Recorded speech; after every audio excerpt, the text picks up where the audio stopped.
me say a special good morning to our listeners. Good morning to our viewers. How is everyone doing this morning? Especially those of you via social media platforms. Good morning. Whether it's a Facebook page, YouTube channels. Good morning. Welcome. For some of us on the outdoors, it may say it's not the best morning for you. Those who don't like the rain, but who, of course, love it when it rains. It's a special morning for you. So good morning once again and welcome. Let me say good morning to my guest this morning in studio. We have the Honorable Lennox with us this morning. He's the Minister for Economic Development, Planning, Agriculture, Lands, Forestry, Marine Resource, and Cooperative. I think I got all those portfolios in there. Yeah, you got them. You got the blue economy. And the blue economy. Good morning to you, sir, and welcome. How are you doing this morning? Good morning. I am quite happy this morning, and being a Minister for Agriculture, I'm happy with the rain we get this morning. Farmers are happy for that. Our farmers are very happy with that. So I am happy for the opportunity to be here with you this morning. Another time. It's been a long time, I think, since I have you last week. You should have had me last week. Yes. And we had, of course, on the run, right, and stepping in and filling that gap there. Yeah. All right. So welcome, sir. It's been a pretty interesting week thus far. We had the budget presentation, and our conversation was centered around that this morning. But we want to start off this morning talking about the economy, economic development. Yeah. Folks always hear about the economy, and how things are going with the economy. I want you for the citizens over there who are listening, who may not have always gasped that concept. Yeah. You know, for some may understand what the economy means, or they may hear the word economy from time to time, but not always that in-depth knowledge of what the economy is and how it rolls out in terms of sometimes we hear, the economy is performing well.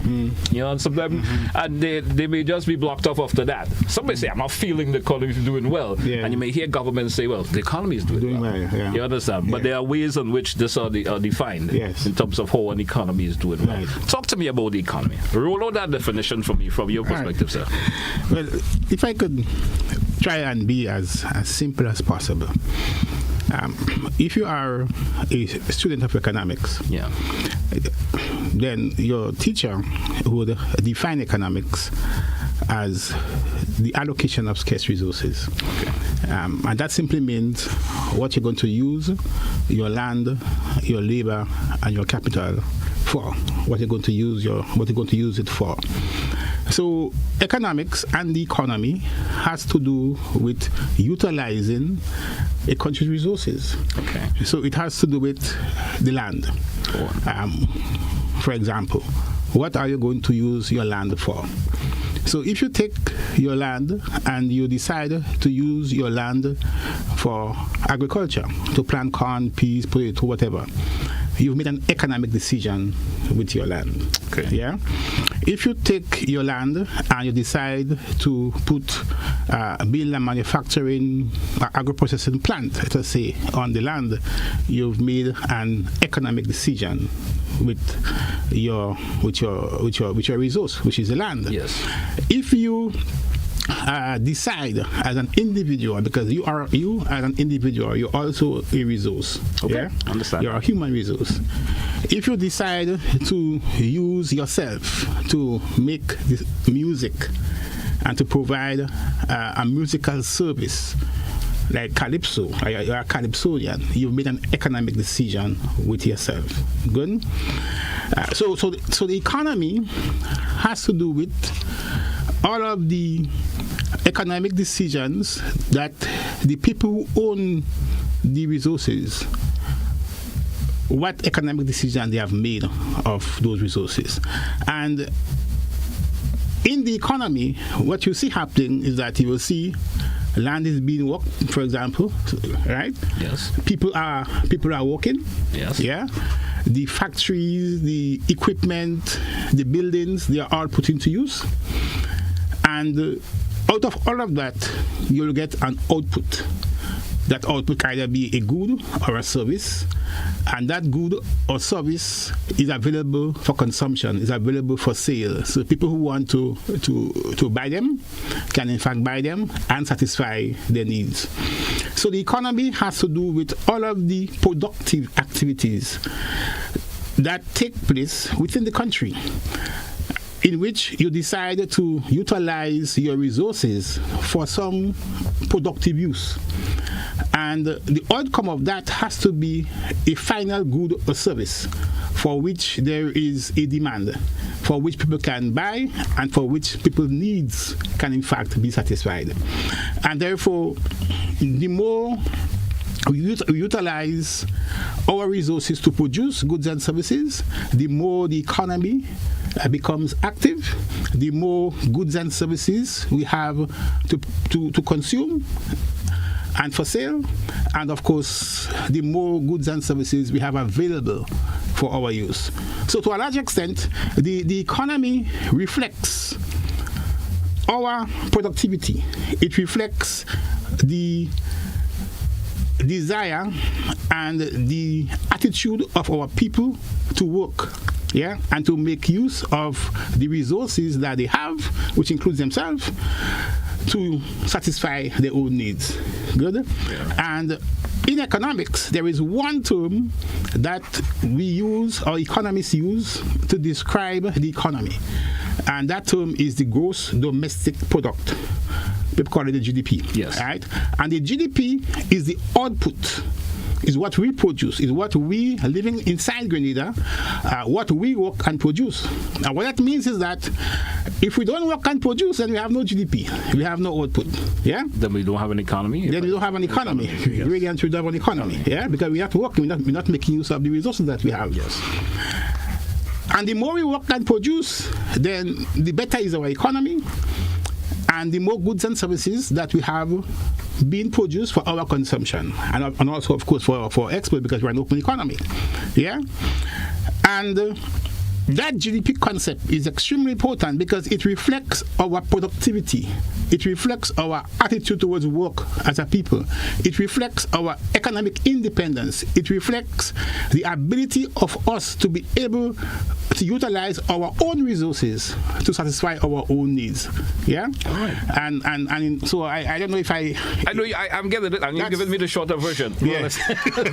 And you give me, yeah. But then there's always the concept that comes in now, and I hope you can briefly explain that too. When we hear economic performance, how does that fit in there also? Right. So performance the performance part. So there is a measure of that economists use to describe economic performance. Yeah? Yeah. In fact, there are four broad, if I may say, performance indicators. Okay. Four broad macroeconomic performance indicators. And I use the word macroeconomic because I am now referring to the economy as a whole, the total country. Okay. And that is separate from microeconomics that has to do with how an individual or how a businessman makes decisions. Okay. Yeah? Right. So there are four broad macroeconomic indicators that economists would use to explain and to determine how the economy is performing. Yes. Good. I mentioned before, the first one is the GDP. The gross domestic product. Yes. It is the value of the goods and services that we work and produce. Now, I want to understand what I mean by value. So take, for example, if we in Grenada decided to use our resources, our land, if we were only involved in agriculture, for example, yes, and the only thing we produce in agriculture is nutmeg. This is just assume. Right? That's an assumption. All we do in Grenada is produce nutmeg. We use our land and everything else to produce nutmeg. Then nutmeg is our GDP. Yes. We get a quantity of nutmeg in pounds. So we get 10,000 pounds of nutmeg. Yeah? That 10,000 pounds of nutmeg has a value. Yes. Because the nutmeg has a price. Okay? So the value is the price multiplied by the output, by the amount. So if the 10,000 pounds of nutmeg is being sold at $10 a pound, yeah, then we have 100,000 value of the nutmeg. Good? Yes. So the GDP is the value of the output that we produce. Yes. Right? Yes. So And you have to be careful with that because it is possible that the price could go up, but your output don't go up. Okay, I understand. Right? So you speak about the real GDP. The real GDP is where your price remains the same and your output increase. And what in terms of production. In terms of production. And what you really want in the economy is that you want output to increase and not so much price to increase. Because the price increase in price with output remains the same would raise GDP, but you really and truly you're not producing more. Understand that. Right? So we'll prefer a country produce more. I want a country produce stable pricing. At a stable price. At a stable price. Right? And that is your real GDP. That's real. Okay. So that's one concept. The other major macroeconomic performance indicator for an economy is referred to the government fiscal performance. Government performance. How the government is performing. And there are also some indicators that you use to tell how a government is performing. Now, government in an economy does two things mainly. Government does two things mainly. One is that it collects taxes. Good. And those taxes government collect are referred to as revenue. Good. Yes. You collect taxes, so it places a tax on goods and on individuals. You have indirect tax, personal income tax, right? So it collects taxes. And secondly, the other thing a government does is that it spends. Yeah? Yes. The money collected, it spends it. So that's expenditure. Good? So one good performance of government is that you want its revenue, the amount of money it collects from tax and non-tax, yeah, to be greater than the amount of money it spends. Right? And then when government revenue, if I may say government total revenue, is greater than government total expenditure, you have a government surplus. Good. And of course, there are different government indicators. You have the primary balance, you have the current account balance, and you have the overall balance. Good. Yeah. And when you go through the Minister of Finance budget speech, you made reference to all of this. So you look at the government fiscal performance. Some people say physical, but not physical. It's fiscal. F-I-S-C-A-L. And when you hear the word fiscal, you know you're talking about government. Yes. Yeah. So that's the second indicator, the government fiscal performance. What you want is for government to have a surplus where its revenue is greater than its expenditure, so it have a savings, good, which it can use for later days just in case things go bad. Right. The third indicator that you would use to manage an economy and to discuss and to analyze an economy is referred to as the balance of payments. The balance of payments. Now, what is the balance of payments? Grenada is an open economy, meaning that we import and we export. We import, we export. Not everything we consume in Grenada, we produce ourselves. Right? Understandable, yes. Right? So there are certain things that we consume, but we don't produce. So we consume vehicles, right? But we don't produce vehicles. So we import vehicles. Good? But simultaneously, part of what we produce, we sell abroad. We export. So we produce nutmeg. We don't consume all of our nutmeg, so we export our nutmeg. Yeah. Good? So the balance of payments is a relationship between a country's exports and imports. Good? And what you want is for the country's export, in a very broad sense, to be greater than the country's input. And when your export exceeds your input, you have what is called a balance of payment surplus. Now, of course, there is a breakdown. I'm giving you the broad thing. Yes, so there's a breakdown between because you have the current account, okay, and you have and so on, right? But essentially, what you want, what is the balance of payments records a country's transaction with the rest of the world, right? And really, what you want is for the country to be able to export more than it is importing. So that's the other third indicator. And when a country has a surplus in its balance of payments, the country is doing well. Yes. Good. And the fourth one. The fourth one is referred to as the monetary indicators. Mm-hmm. Because in our economy, money matters. Money matters. Money is like the lifeblood of the economy. Money has to do with, and in that regard, the economists make reference to M1, which is called the narrow money supply. M2, the broad money supply. Good. You also have to look at your credit. What amount of money is made available for loans and for giving credit, and you also have to look at your foreign asset. What amount of money is put aside in foreign reserves? Good. So the monetary indicators are also very important. The thing about the money is that you want to see in the economy monetary transaction taking place. So we say locally circulating. Circulating, yes, right?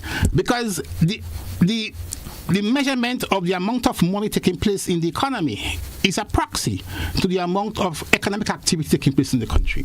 So if you don't have figure for GDP, you could use your M2 figure to be used as a proxy for the level of economic activity taking place. So money reflects the level of economic activity that is taking place in the country. Good? And these monetary indicators are normally reflected in the performance, one, of the commercial banks, the credit unions, and the other non-bank financial institutions. Okay. Right? You reflect that there. And of course, you look at the central bank, because the central bank too is part of our monetary system. I mean, we don't have a central bank in Grenada, but we have one for the OECS, one of the OECS. Yes. So we have these 4 broad monetary indicators.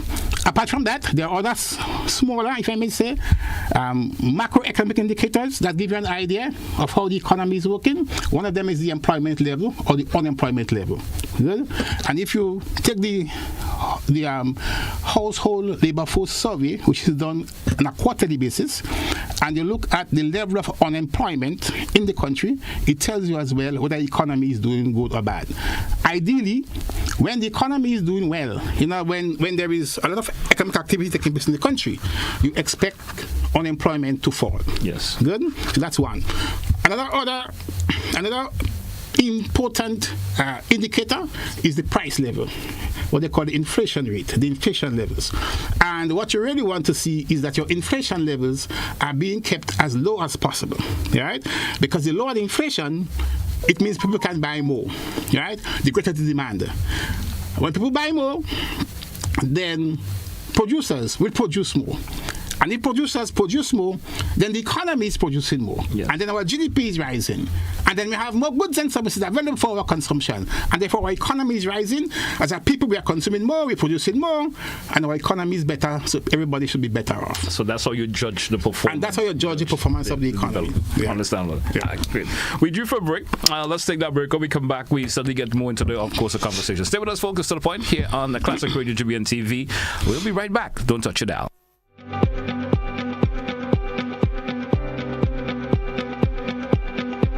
Megaforce Promotions, in proud collaboration with Ariza Credit Union and GBN, presents Grenada's biggest flea market at Monroe's Plainfield, Saturday 21st and Sunday 22nd December, 9 a.m. to 9 p.m. daily. Shop unbeatable deals on bed and curtain sets, appliances, household items, electrical and plumbing supplies, toys, Christmas decorations, clothing and shoes, perfumes and colognes, wines and drinks, and just about everything else. Plus a kids area, live entertainment, food and drink stalls. Want to be a vendor? Call 440-4646 to book your spot before they're all gone. Admission $5. 2 full days of deals and more deals. Shopping, fun and savings. Monroe's Plainfield Flea Market. Don't miss it.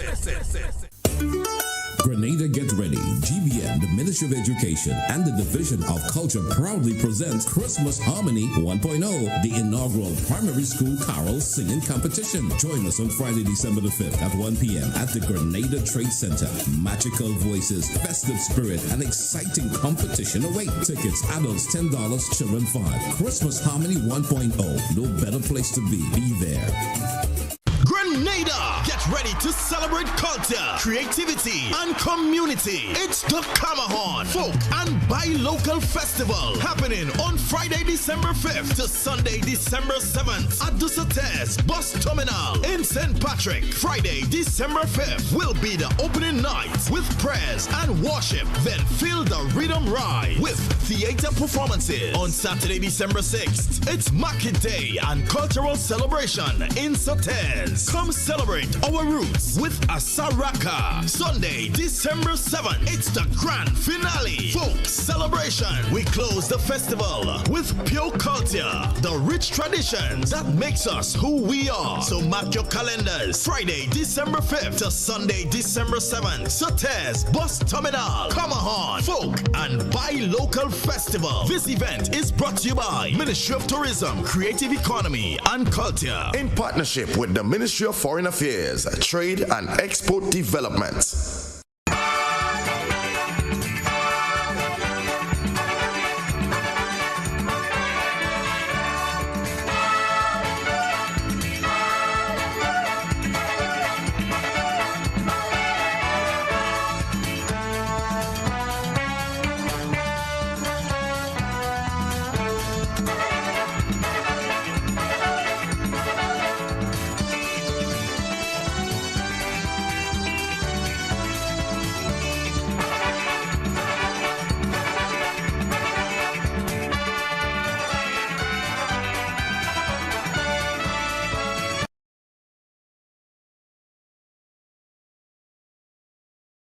This Christmas, GBN is lighting up Grenada. From November the 10th to December the 24th, your festive season starts right here with GBN's Christmas Catalog 2025. Start your mornings with mid-morning magic. Weekdays 10 to 12, live fun, giveaways, and Christmas cheer every day. On Friday, December the 5th, the school's Christmas challenge lights up the Trade Center. 15 schools, 1 trophy, and the voices filled with holiday joy. Then on Saturday, December the 20th, it's Christmas in Kamahon. Live music, food, shopping, toy giveaway, and the grand tree lighting ceremony. And on Monday, December the 22nd, join GBN's Caroling in the City, spreading Christmas cheer all through St. George's. Every Sunday from 5 to 7, enjoy Yuletide Sundays with classic Christmas tunes and prices galore. And from December the 1st, K105's Lights of Christmas. Guess that hidden cash and win. So whether you're singing, shopping, or celebrating, do it with GBN. Connecting with you this Christmas. Our partners make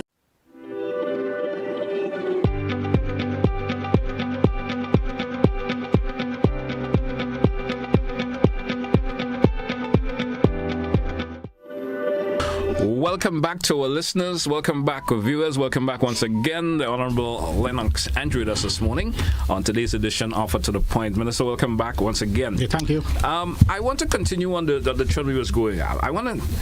Let me see if I could get this right in terms I want to ask you this question. Now, the IMF indicated that the GDP growth may reach a high of about 4.1%. That will be by the end of 2025. All right.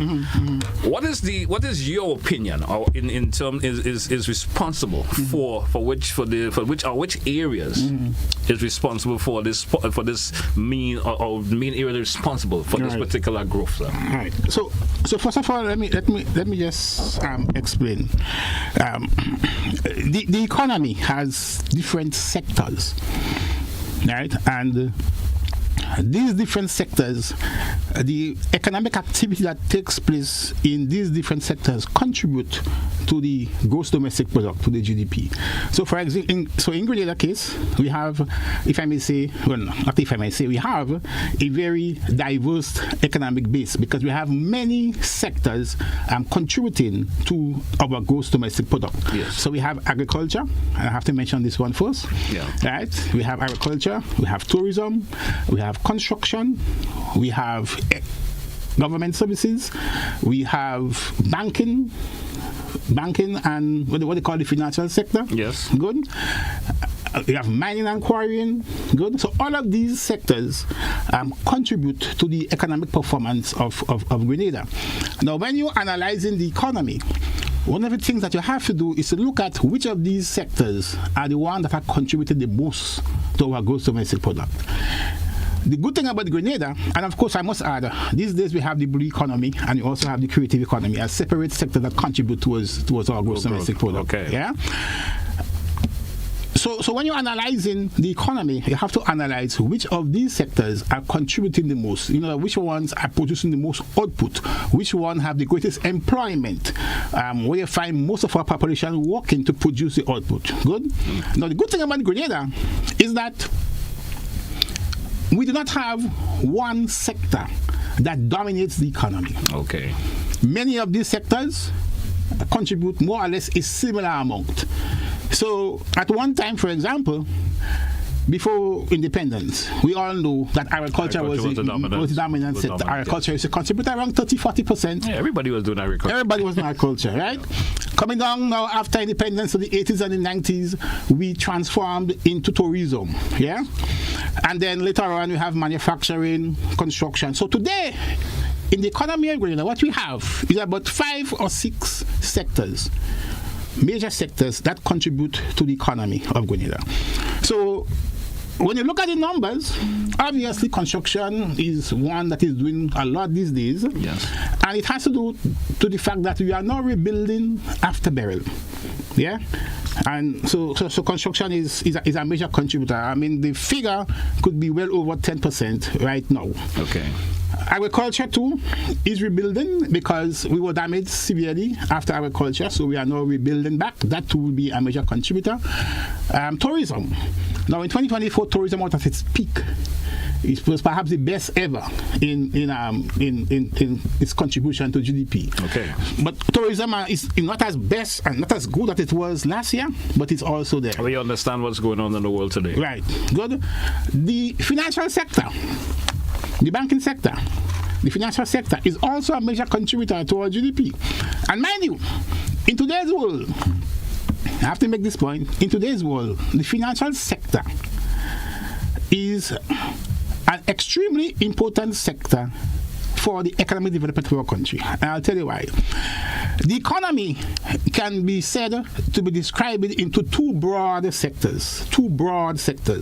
One is the real sector, like agriculture, construction. And when I say real because you could see what is being produced. So in agriculture, you produce a good.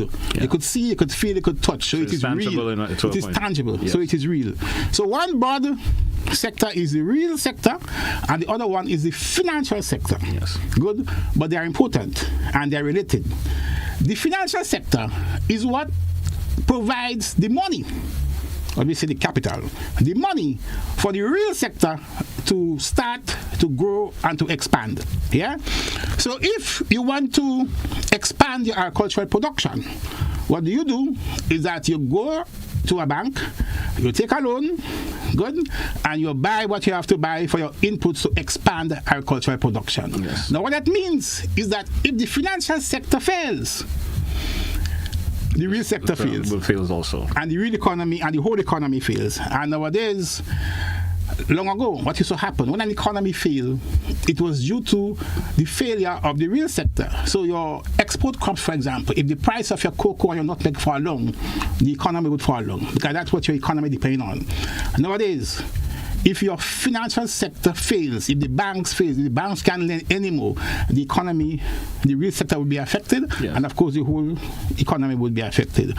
So nowadays, we have to monitor very closely the financial sector and make sure that it is stable.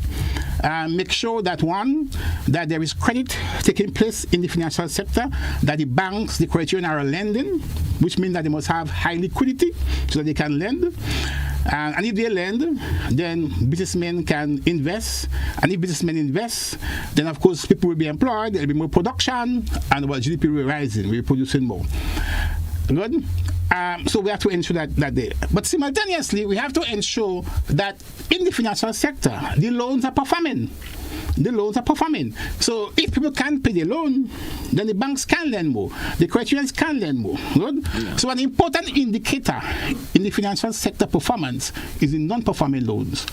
And the economists would say to you that when non-performing loans your delinquency is around 5%, the economy is good. The economy is good. Yeah. The economy and the financial sector is stable. Folks may think a bit different with that in terms of the percentage, because if folks think about delinquency, you always think, well, there's a failure or a drop. Because if folks are delinquent, does it mean, is there an issue for the financial sector? Yes. I mean, you can measure delinquency by periods. Yes. If for the first 3 months you delinquent, nothing is wrong with that. Okay. But if you delinquent 6 months, 12 months, yes, you have then you begin to have a problem. Concerns coming. That's of major concern. Yes. So when we measure the financial sector performance, we look at delinquency and we analyze delinquency by periods: 3 months delinquency, 6 months delinquency, 1 year delinquency, and then the hardcore delinquency. But what we're finding these days is that if there is the 3 month delinquency may be plenty, but the others are safe. And that is good. That is good financial. So the margin of error is right. What you're working with. So to go back to your question, to answer your question more specifically, I would say that the sectors that are contributing more to our GDP now: construction, good. Yes.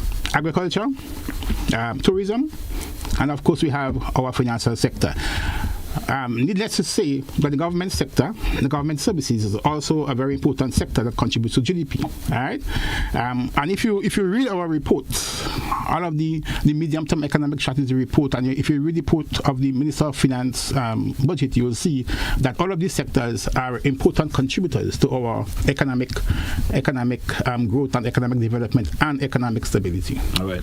My next question to you, sir. Now, in 2021, our unemployment rate was around 16.6% or something of that sort. Yes. All right. Yeah. In October of this year, the unemployment has fallen to 7.5%. Yes. How is government able to make this transformation, especially when our youth is unemployed, and which, of course, went from 42 to 20.2, from 40, sorry, to 20.2%. Yes. What is that secret? Yeah. If you could tell us, what is that secret that has contributed towards that? All right. So the unemployment figures come from quarterly household labor force survey that is being done.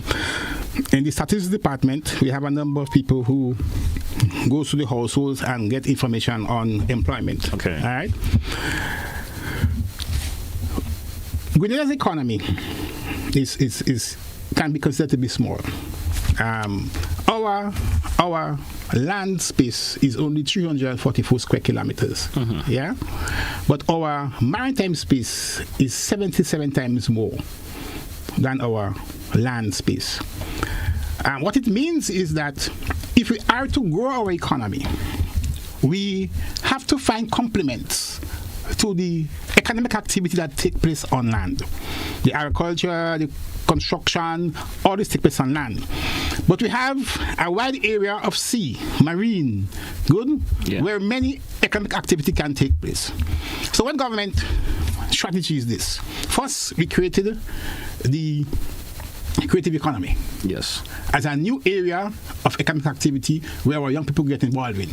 And the creative economy has to do with the performing arts, the visual arts, the music, the dance, the design, all of that. Good?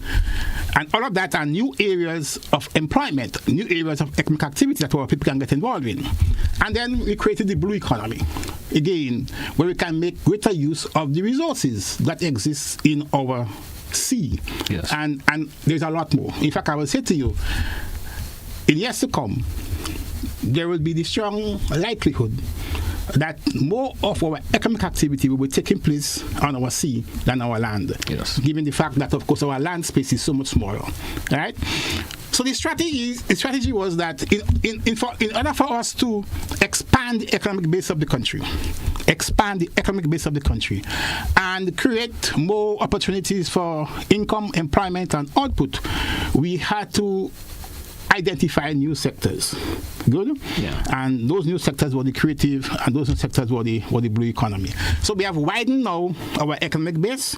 If we widen our economic base, it means that there are more opportunities for employment and for income, right?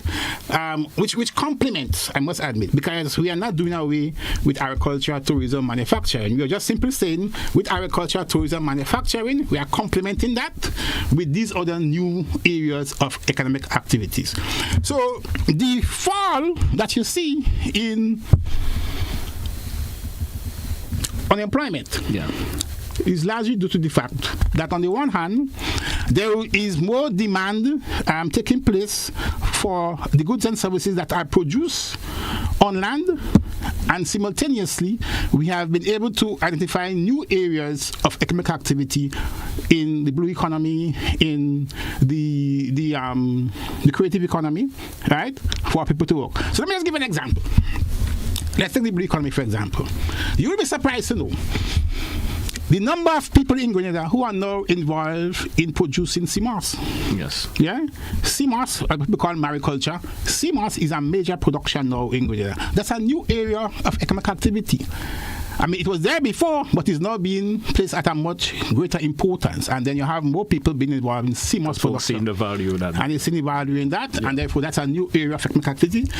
And one of the things that we have to do is to know to go and actually to measure the actual amount of employment that is taking place. But I know we have over 45 or so households involved in the CMOS production in Grenada. And those are new businesses. These are new businesses that we are getting involved in. Okay. Good. So to a large extent, it has to do with, one, what is happening inland, but simultaneously what is happening in these new areas of economic activity. But I also want to add that unemployment, the level of unemployment is in fact a reflection of the level of economic activity in a country. It reflects the extent to which your GDP can grow, your output of goods and services can grow. Now, the economists would say to you, and we have to define unemployment properly. Unemployment is, first of all, to be unemployed, it must be of a certain age. Yes. The International Labour Organization says it must be 15 years.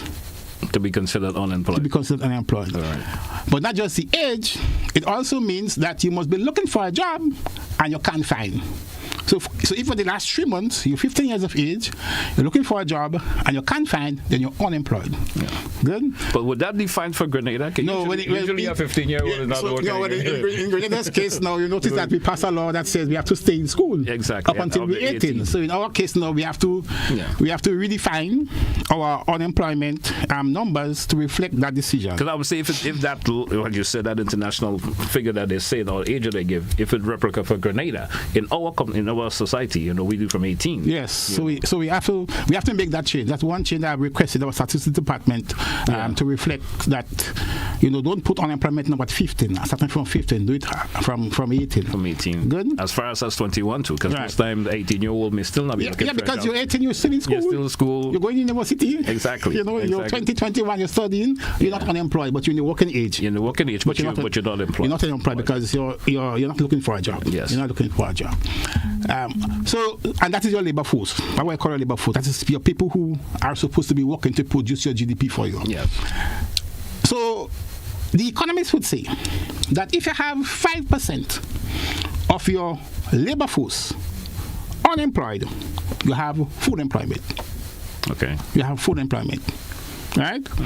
So if our unemployment rate now is 7.5%, it means we are 2.5% percentage points away from full employment. And that in itself is a major achievement for the economy. And of course, you could see it. But would you say that the figures, the percentage is realistic in the Grenada economy? Yes, we could say that. I mean, I just mentioned the new areas of... Yeah, I understand. But folks may look at it broader. No, but you can see it. The everyday individual may say, is that realistic? You can take, for example, our work permit. Yes. Take, for example, our work permit data, right? And what you will see is that businesses are making strong demands for certain skilled and unskilled labor, right? Which means that we can no longer find them here. Of course, there are what is called structural unemployment, which means that an employment opportunity may be available, but because you don't have the skill, you can't take it, right? So you have to import it. So you have that on the one hand. But we notice that from our what's the word I'm looking for? The importation of labor, right? The work permits. A lot of people, private sector people, are now requesting the importation of labor from outside. Yeah. Right? Because it's not available. And it's not available because most of the people who have that skill in Grenada is employed already in different sectors of the economy. Now, you look around Grenada, the truth is that you look around Grenada, and you don't find large pockets of men lying by the roadside. I mean, I see a few, I must admit, right? I don't want to call the place. But I see a few.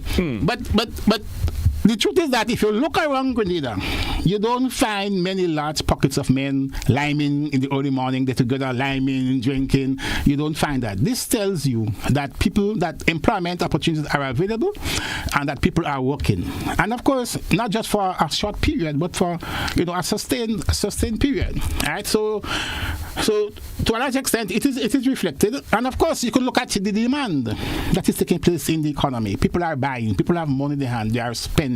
Good, and that is why our growth is now, it has been projected to be 4.3%. I think the figure is, although the Ministry of Finance, I think the budget figure said 6.2%, given the level of economic activity that's taking place. So the reason why it is that high is because people have money in their hand. If you have money in your hand, you're going to spend, right? If you spend, it means that production has to increase because you have to meet the demand. And once production increases, then our GDP is rising, so the economy is growing, and then that is good. There's also that thought that our population is made up of young people. Yes. In Grenada. What are the plans afoot, I would say, an allocation within the 2026 budget, if you of course could share that information with me, for the development of youth? The plans for the development of youth? Yeah. In Grenada? Yeah. Well, of course, we do have what is called, you could put it that way, we have, you could call it that way, a youth economy. Yeah. Right? We have a youth economy. And in that youth economy, we are focusing on how we can get our young people employed. But that is one. But simultaneously, you don't want to have all your young people being employed in direct employment. You also want them to be trained and to be educated, not just at the skills level, but also at the university level, because you want professionals who later on can come up with new ideas as to how best we can use technology to help to transform and to create new areas of economic activity. Yeah? So the plan is to really, on the one hand, provide as many scholarships as possible to our young people. Now, I can tell you that in agriculture, right now, we have 15 young people studying different aspects of agriculture in Guyana. Yes. Some doing livestock, some doing agro-processing, others are in agronomy, right, food production. So we have 15. I'm going to send another 3 come January, and come September I'm going to send another 9, because the government of Guyana has given us 9 scholarships for agriculture. Okay. Right. So in that way, we are making our young people productive, getting them productive as much as possible, and that in itself is a big plan for young people.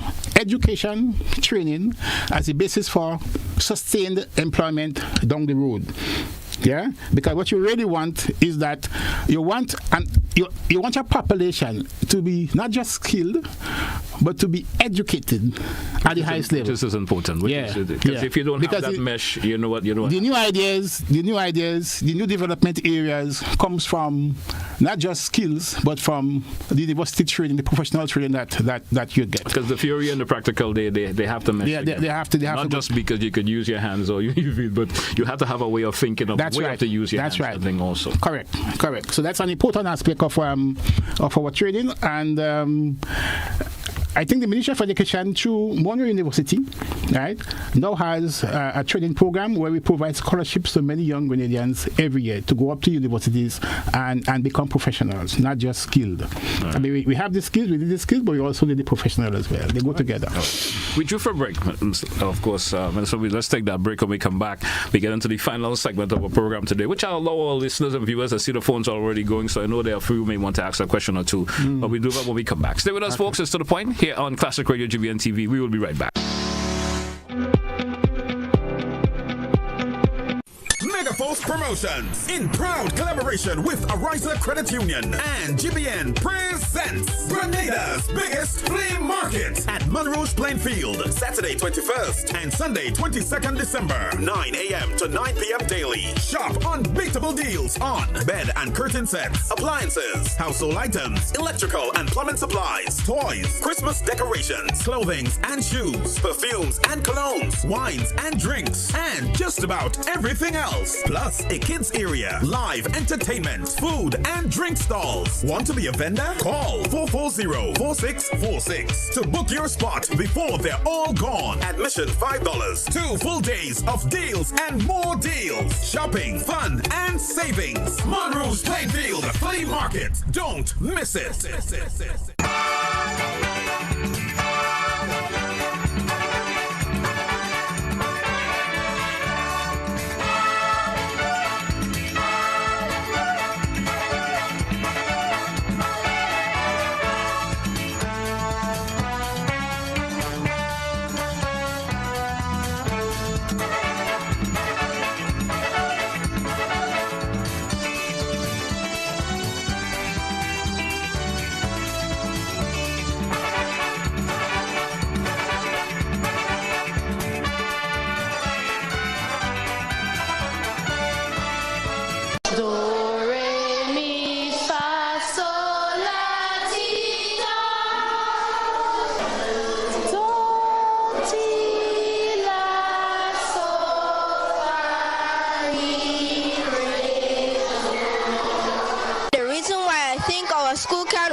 Because we have a lot of potential and a lot of good singing voices. I think my school will win the competition because we have a lot of talent. I think we can win this competition because we have a lot of great singers. I think we can win this competition because we always try our best. Grenada, get ready! GBN and the Ministry of Education presents Christmas Harmony 1.0. The inaugural primary school choir singing competition, December 5th, 1 p.m. The Grenada Trade Center. 15 schools, magical voices, and fierce competition. Cheer for your favorites in categories like Overall Champion, Most Creative, Best Solo, and Best Group. Entrance adults $10, children $5. Don't miss the holiday magic. Christmas Harmony 1.0, where Grenada's brightest and youngest voices shine. Be there.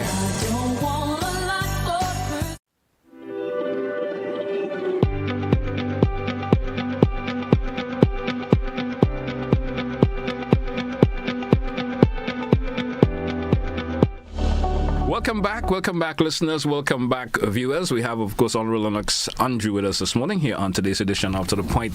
In this segment, as mentioned before, we're going to give opportunity to our listeners and viewers who may have a question or two they would like to ask.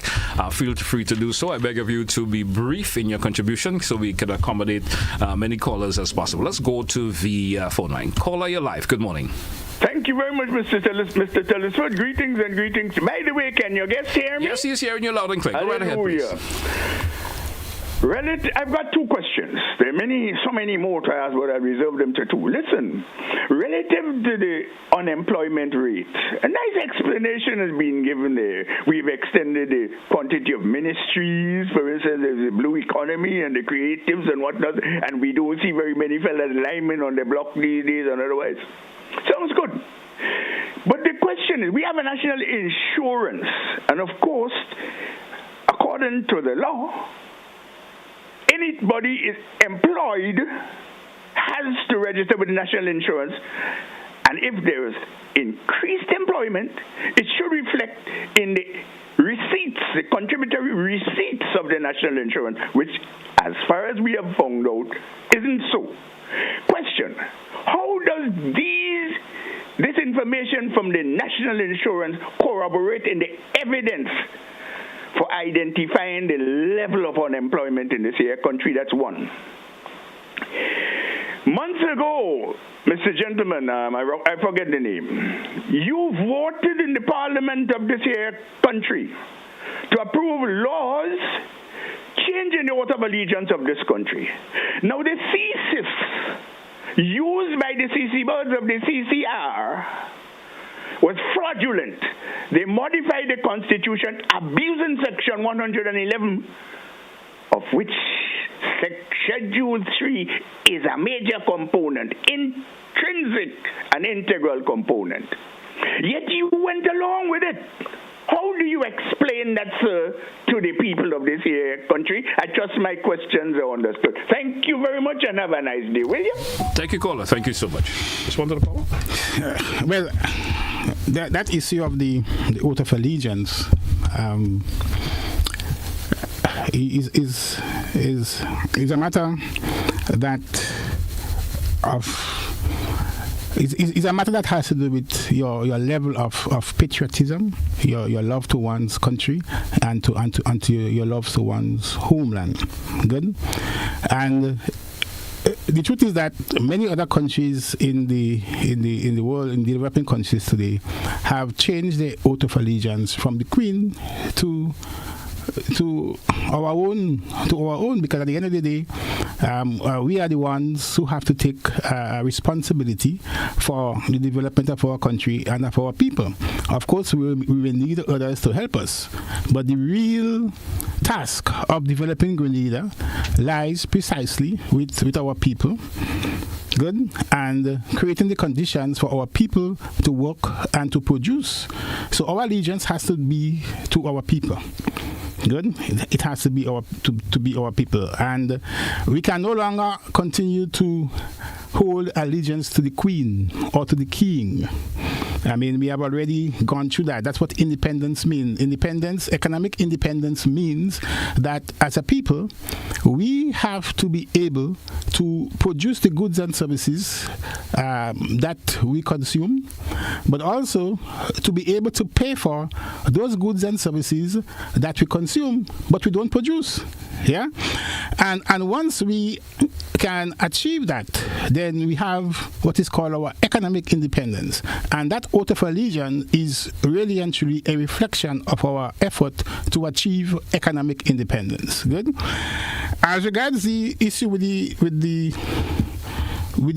unemployment, the unemployment rate, and of course, I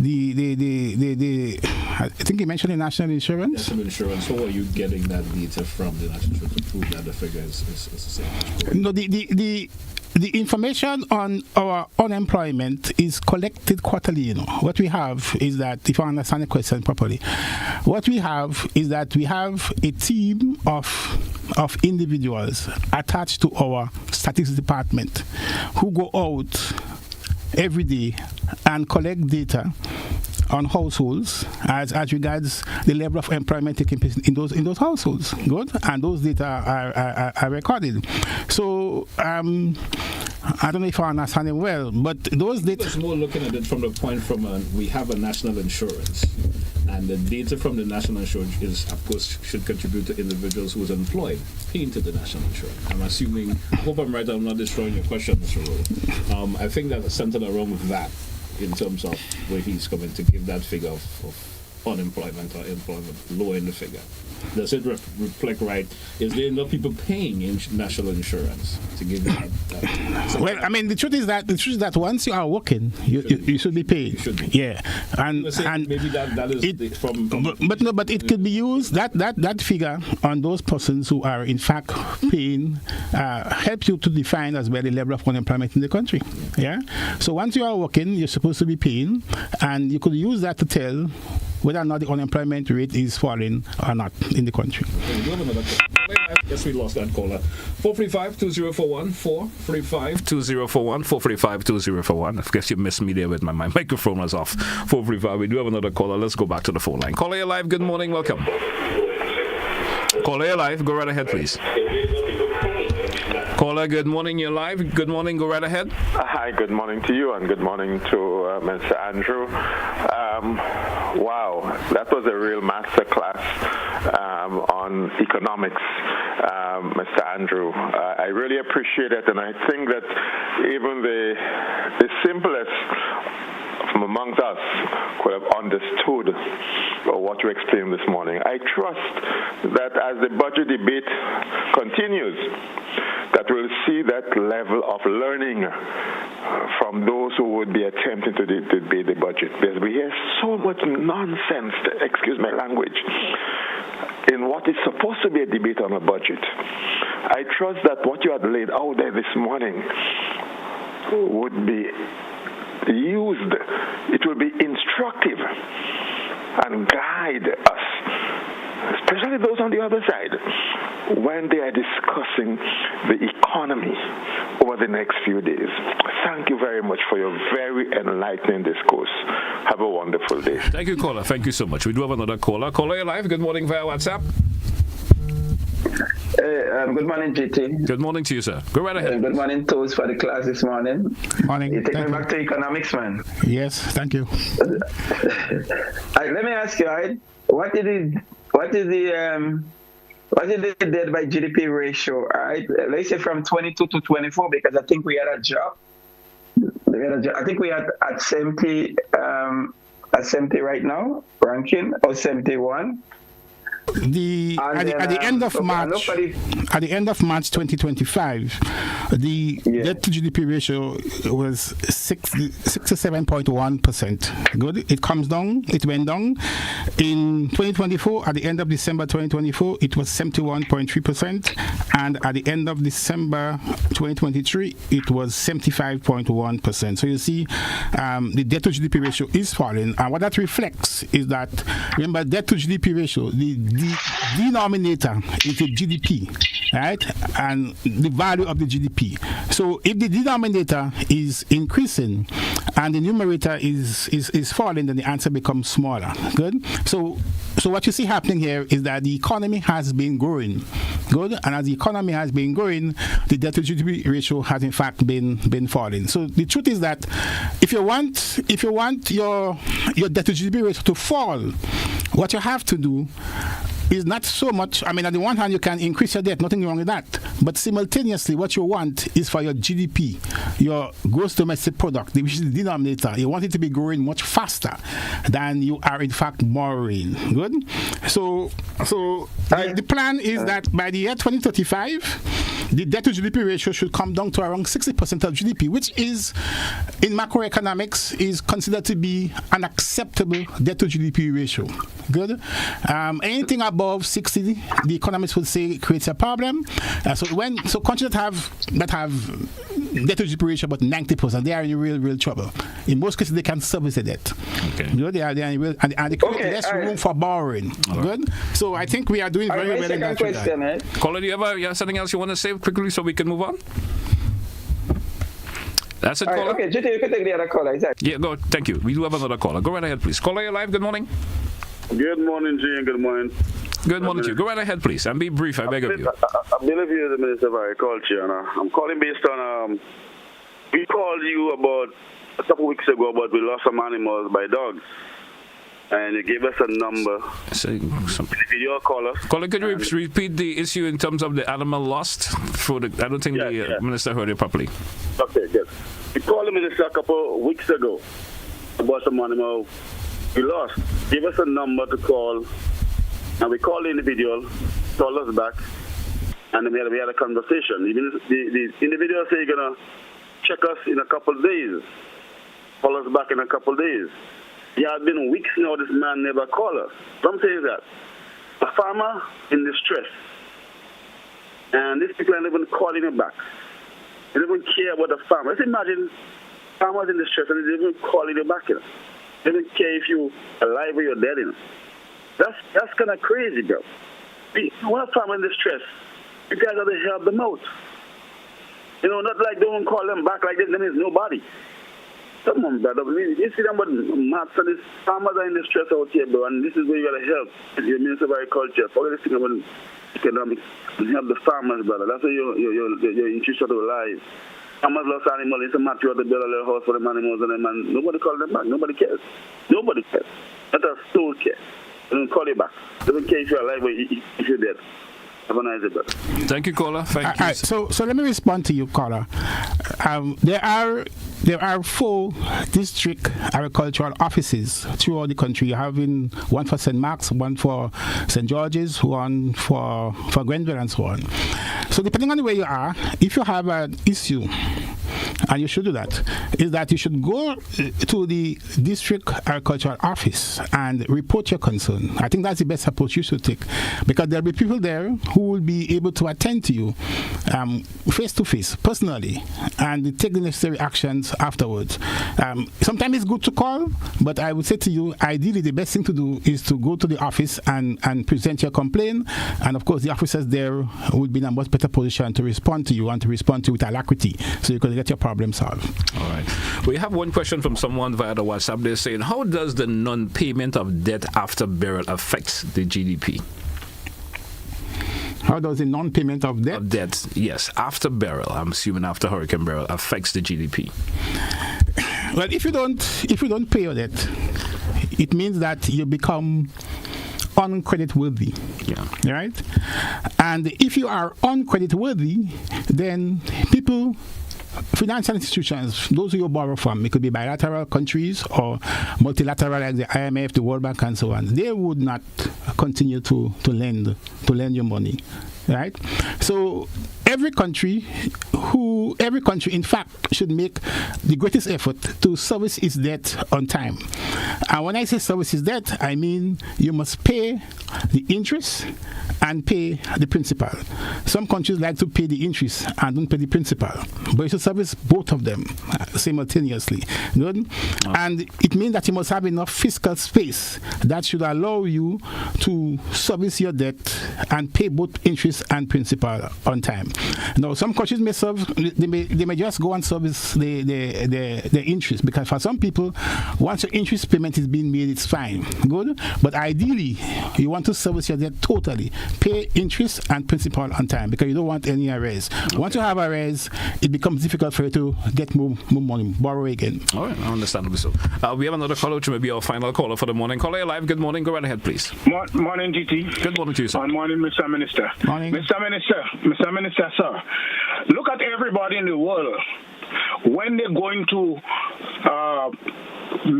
things that happen, that you're working for the people of Grenada, you're not working for yourself. When you're going to a budget presentation and everything, please put your tie properly. It's looking very bad to see how everybody dressed in the world, and you want to do something. Why are you teaching the young people of Grenada? Put their tie on their shoulder if they're going to look for a job. Please stop this stupidness. Don't try to let down NDC for me, please. Thank you very much, sir. Thank you, caller. Thank you for your. All right, thank you, caller. I heard you. I'll put it on. I think I'm speaking tomorrow afternoon, so I'll make sure it's stay down, and you can look out for me, and you'll call me afterwards and say thank you. My tie was done. Of course, all of Mr. Lennox, Andrew, I want to thank you for being on the program this morning. A pleasure to have you as always. Interesting program this morning. Anything you want to say before we wrap this morning? Well, I just simply want to thank all those who called. It demonstrates that our people have an interest in our country and in our economy and what is happening in Grenada. And to say to them that at the end of the day, we all have to work together to build our country. Good. As a government, we set policies and we set programs for implementation. But at the end of the day, it's the people who have to work and develop Grenada. So let us join our hearts, our hands, and together and come together and help to build our beloved homeland. All right. Well, once again, Mr. Andrew, I want to thank you once again for being on the program, and best wishes. Compliments for the season to come, to approaching, and all the best for the rest of the day also. Yeah. All right. Hey, folks, that's going to take a wrap for today's edition of To The Point. Thanks all who contributed. Have a good one, folks. That's what we say goodbye.